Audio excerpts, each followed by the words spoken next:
So hip hop heavyweight is written on the sign outside, and right now we are on the iconic Jazz Cafe stage with the man it is written about, Mr. Ivan Ave. How are you, sir? I'm good, man. Blessed. How are you? Did you orchestrate this hip hop heavyweight, or did it just come naturally and you walked in? I've never seen that sign or sentence before in my life. So actually, we laughed when we walked in. That's a funny sign, but I'll try and live up to it tonight. We can't use the verb try in this particular scenario. You are a hip hop heavyweight, sir, and I'm sure you're going to shell it down on this stage. We'll see. I was privileged enough to be at your last show in Brixton at Hootenanny last year, and I went to the merch desk and I bought a photo book. Sweet. And I think so. Norway feels like the lesser known Scandinavian nation, maybe globally, Right. Yep. compared to compatriots like Denmark, Yeah. Sweden. But Makes sense. I went through this perfectly curated photo book, and I got like an abstract sense how diverse Norway is. Yeah. I just wanted to ask you, how has Norway impacted your worldview, considering you've chosen, I've seen in previous interviews, you said you've chosen to rap in English, you Yeah. have a lot of US influence in your life, having family out there. How has Norway affected your worldview? Well, in terms of diversity, I grew up in a village first 10 years of my life, tiny place, but we had a lot of Somalis come during the Civil War in the early 90s. So I've always had, all types of people around me in terms of understanding that there's a power dynamic going on, but if you know the people around you, then you realize that we're all the same, and I think maybe having friends who didn't look like me early on also opened me up to the music that I'm currently doing, in a professional capacity. So I've always seen my role in this game as being a guest and a student, and I think living in Oslo now, which is a diverse capital in Europe, there's always new influences, and people bring their own stories to the table, and that's what I try to do. And I also have so much gratitude and respect for the lineage of the music that I do that I think, growing up in Norway definitely shaped my worldview and led to me doing what I do now, I love that. And then is there anything almost distinctly Norwegian that people, when you go around the world, they're like, he's so Norwegian? Something that they've picked up on? It's probably my bass player asking how much the beer costs when we're overseas. Usually it's cheaper than what beer costs in Norway. So that's a very Norwegian thing. But my buddy Dirty Hans in Oslo, who designed a lot of my artwork and who's an amazing DJ, he's on my case about trying to infuse more of the Norwegian folk music into my music. And it's a tricky fusion, I think, but there might be some of that on my next project, just to stay fresh and unique. Sometimes you have to draw on your father's music or your grandma's music or whatever. So the folk music and the folk culture in Norway actually isn't too dissimilar to hip-hop culture, in my opinion, because you had the four branches of hip-hop in the 60s and 70s where it started. And then in Norwegian folk culture as well, you have like the disciplines, the dance, the painting, the music, and the wordsmiths. Okay. So I think it's pretty universal. I just ended up kind of going the on a little, what's it called? Detour. Yeah, there Just you go. A little detour adventure, no problem. By way of New York City and the Midwest, where I spent some time in my early 20s. You've got to see the world. Yeah. You got to see the world. And speaking of kind of incorporating a new sound, so all season gear. Yeah, man. Okay, listen, another elegant time capsule from you. You've done it before, you've done Thank it you. again this year. It's absolutely beautiful. And I think what I love about it on this album is you're so introspective, and you always manage to mesh different sonic worlds together. I don't know if I'm using the right technical term here, but on the track Sweet, Yeah. I love the sliding synths. Like they're almost like it's like a sliding. Are you talking about the yeah. Those are actually toms would be the drummer technical term, I guess, for a drummer. But it's from a drum synth. So I'm close. Yeah, I mean, I'm close too. I keep discovering music for what it is. Like it keeps redefining just by my ignorance to theoretical musical knowledge. Really helps me rediscovering music every time I make a song, and I threw those in there, and they just sounded good to me. And I think that's always the aim. So it doesn't really matter what it is. You know, I was just listening to music on the tube here, and I was noticing how you can really. There's this guy Max Logan I was listening to. He made a whole beat out of just like sounds that aren't really even distinct instruments. So I'm exploring, and I definitely explored when I produced that song. You're almost stealing my question or taking the words out of my mouth. Let me tell you why. I was literally about to ask you, but you've almost answered it. All right. Is in your career, what's the most unexpected or abstract sound effect that you've used in a track, which you've just thought, that's absolutely beautiful? Like you may be walking down the street, you hit your leg or something, and decided, you know what, that sounds beautiful. You know what? I think I know what it might be. I have a song called Squint, and there's an effect on the one, like kind of like a drop effect that goes through the song, and it's sampled from a Lord of the Rings synth album from the 70s, and the track is called Orc. So it's actually like a guy playing an orc scream on a synthesizer. It just goes like, and I use it in the song, and it just sounded cool to me, so I dropped that on a beat made by Fred Fades. And so yeah, I guess the most random sound I have on my albums is an orc scream represented by a synthesizer. This is why people love you, because I did not see that one. I didn't see that one coming, to be honest. I might just be lying to you right now, but I think that's factual. I think I'm going to spin it on my show next week, and I think I'm going to tell this exact story on air. All right, cool. Speaking of Hootenanny and Brixton as well, I've been listening to the new project religiously, and you see the Don't Fuck Up interlude. Yeah. Am I right in assuming that audio was pulled from Hootenanny in Brixton? And if so, can I claim to be part of an Ivan Ave album, because I was in that crowd? You're on it. Yeah. I'm on it. And I was, my aim that night was to record the vocals for the whole song, just straight from the desk at Hootenanny Brixton. But I messed up at some points, and we had some technical issues, so I ended up just kind of sampling that recording and infusing it in the song here and there. But that interlude is basically a thank you to the people who were there that night, and also it's just hilarious because there was a heckler who he was just funnier than I could ever be, so I put that on the record to keep my relationship with the London crowd, alive, because I feel like at this point London is definitely my best place to come perform, and I actually have something planned for tonight as well to keep that collaborative spirit going with this crowd. Oh, don't do that. I told you I have to see my auntie tonight. Oh, you can't drop that like that. I'll put her on the list. You could bring her.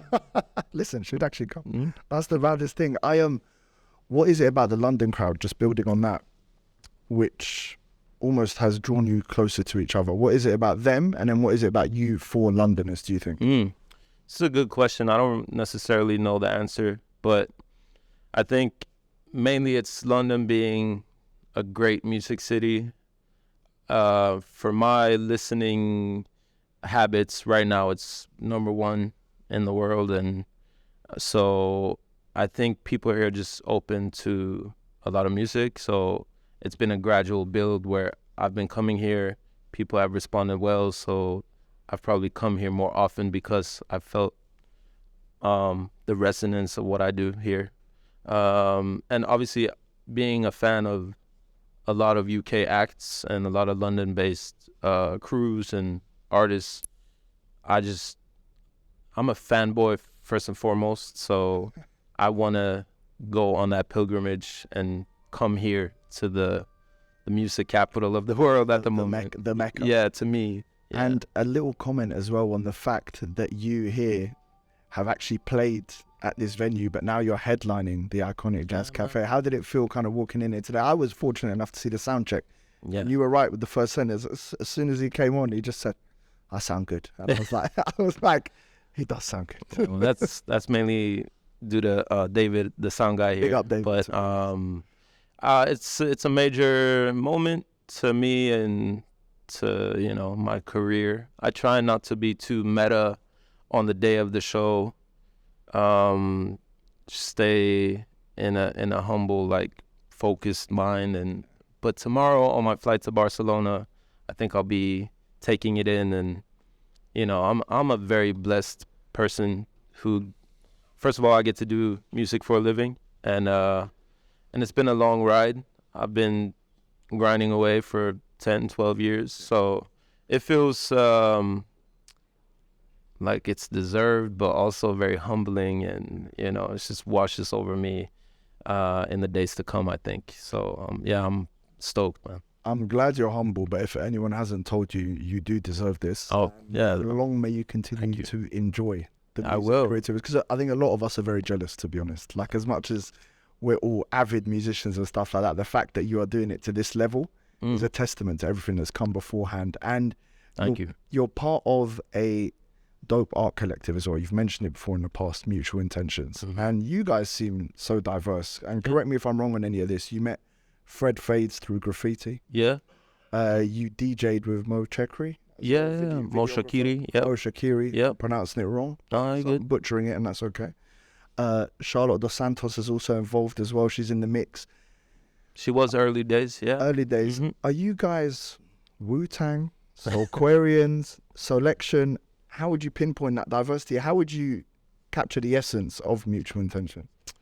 Man, well, the essence of it is us being a group of friends who realized that we had all these skill sets and similar sensibilities, and, you know, like you said, it's a crew or a collective of all types of creatives. So we just united to kind of create a platform in Oslo for the type of music and art that we were into.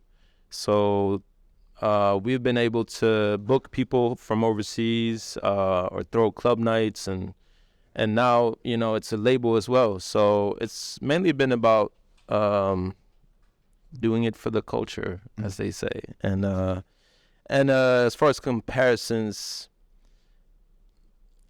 I think actually the closest equivalent would be London's very own Touching Bass. Not in terms of the diversity of the crew, because they have more of the Caribbean and, you know, roots in other places, but we have some in Eastern Europe, some in Northern Africa. So I think it's similar in the sense that we all grew up pretty much in the same environment, but we also can draw on these different lineages and do our thing. And yeah, it's been my family in music at home. You know, I have an extended family in LA and Stockholm and all types of places, but that's home base for sure. And you're not done yet. No, You can continue growing that network, to be honest. You're saying you've got these connects in different spaces, and it leads me on to the next thing I wanted to ask you about Ivan the Globalist. yeah, Okay, and I think it sounds like you're taking over somewhere. Ivan the Globalist. I think all of your projects in the past have been a kind of nod towards the global forces that have influenced you. I mean, you are a Norwegian man, yeah, signed to a German label, yeah, named after an Indonesian city, yeah, which you've been influenced by American culture, and you've done collabs with people all over the world. We're talking Jay Prince, Joyce Rice, K Tronada, yeah. Mind Design, Children of Zeus, one of my favorites as well. Same. In the Cut, by the way, sensational track. Yeah. It all seems very organic. Can I just ask, are these literally just your friends? I mean, I'm friendly with all of them. Some I know better than others, and I think the organic nature of it has to do with two factors. One being that it's usually a better experience when you're kindred spirits and you see or you hear music similarly, and if you get along, then that's really when it's fun, you know. And the other factor will be just budgetary issues, where, you know, there are producers that I would like to work with that I probably would just have to save up to be able to work with. So these are people that I've been so lucky to have, you know, cross paths with throughout the years, and some I would call friends, other are, you know, I'm friendly with, but I try to keep it organic, mainly for the art itself, because I think that's when it feels authentic, you know. I think even you're saying they tried to keep it organic. I think generally I consider myself to be quite an authentic person. I think you're not even trying, you're just being yourself. And the fact that you're able to mesh with other people, like you said, who are like-minded in that sense, means you can work together. Two questions I had off the back of the things that you said. Number one, who are a few of the producers that you have to start an ISA for? That's number one. Let's see. John Carroll Kirby, probably at the moment. Yeah. Raphael Sadiq. Ooh. Q-Tip, maybe. So yeah, there's a lot of good people out of my price range, you know. But I'm very happy with the people I'm working with now, and for my next project, I will be working more so exclusively with one of the guys who I've been working with a lot. So I'm not really looking over anyone's shoulder. I have the people that I need, and you know, super grateful to be working with all of them. That's what I love to hear. You're carving your own path and you're not kind of looking at anything else. And the second question was, you mentioned sometimes having to work with people that, you hear the music the same, but you might not actually get on. Right. What's that like? I haven't really experienced that, to be honest. I'm not a careerist enough to like chase a collab if I don't, you know, like the person or whatever. So I actually haven't really come across that, I don't think, unless you've heard something that someone didn't like me. But listen, there's no negative Ivan Ave gossip in London. That's good to hear. No, it's been a very natural journey in terms of, you know, the conversation might last for 2 or 3 years before you even hop on a track together. So it's mainly about finding like-minded people to talk about music with, maybe link up at like a DJ set, maybe just it's more like a social thing. And then if it comes to an actual track, then that's great. If not, you're still in music together, you know, which is the main point. So, and I appreciate that you said that you're not a careerist, and I like that. And again, long may that continue. This is a question actually sponsored by Bash, who's off camera at the moment. Okay. Avid vinyl collector, avid vinyl collector, avid vinyl collector. Not a great DJ, not a great DJ, fantastic DJ. Yeah. Selector. Yeah. Right? we can get away with that. We want to know, again, sponsored by our sponsor Off Cam. Yeah. What are some gems you've picked up, like crate digging recently in the last few years? What's something that like you've just found and it's absolutely slapped you sideways? Oh man, so many. Let's see. Lately I've been into synth records. I don't know how else to describe this style of music, but just like loners in the 70s or 80s who have bought 15 cents and just make music from those. And so there's this guy Bill Nelson who you could find some of his stuff on Spotify. He's very underrated in my opinion, because I've never heard anyone talk about him, but he's made some library records that are just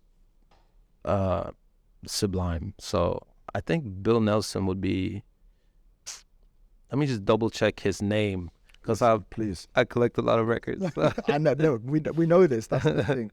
But yeah, I think Bill Nelson, and you know, like any Like any DJ or collector, there are some records that I don't want to spill the beans on. I hear that. Yeah, no, it's Bill Nelson. Yeah.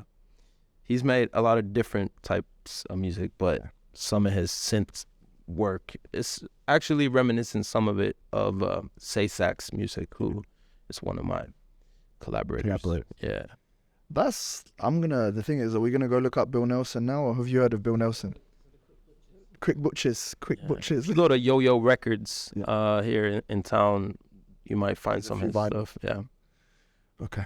You free? Let's go. We'll sort of we'll go after.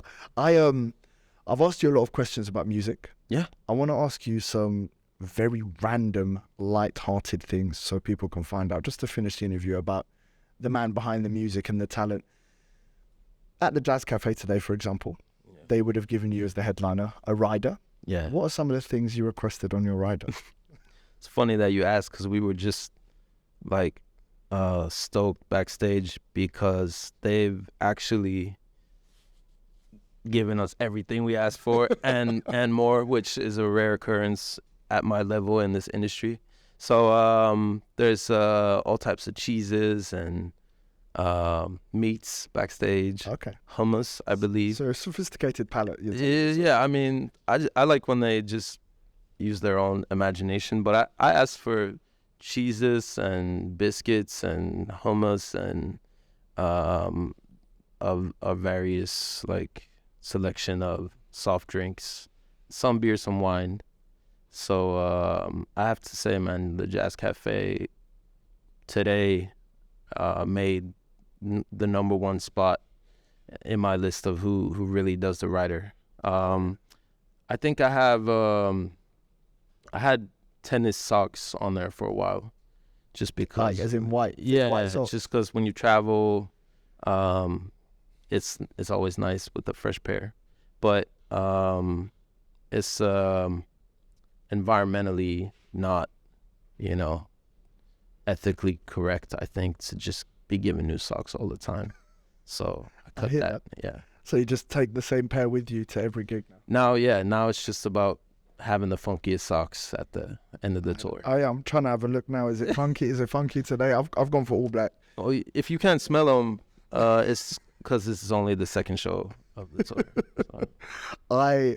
When you just want to, okay, but you're not allowed to answer music. Okay. Nothing music related. You want to relax. Okay, you want to just turn off from the world. Yeah. What do? Do you run? Do you go to the gym? Do you eat your heart out? Do you drink? What do you do? What's your vice, basically? Well, I don't know if it's relaxation, but probably my safe space and my like non contemplation zone is playing football. Actually, that's when I feel the most free from the world. Yeah. Just because you're so focused on what's going on right now, and you use your creativity and your spatial awareness, and that's like a Zen state to me. But also I get very aggressive sometimes, but so it's not like relaxing, but it's... I've been there. Yeah. Believe me, I've been there. But it gives me space and silence mentally. So yeah, I love playing football. I love that. And then last thing, if you're before the fame and fortune, when's that happening? The fortune part. Okay. I'm gonna chat to Jazz Cafe. We're gonna sort something out.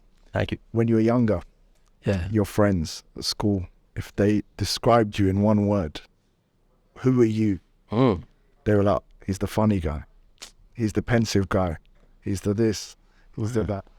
That's a scarily good question. And I'm quite good at this. Yeah, I could tell. You know what? I think weirdo might be Weirdo. Representative. Yeah, always been, slightly off to the side. But weirdo has negative connotations. That's okay. But can we not just say something like, we can just alter it to like abstract? Yeah, let's say they call me. Yeah, I don't think they knew that word, so I don't know if they called me that. But no, actually, you know what?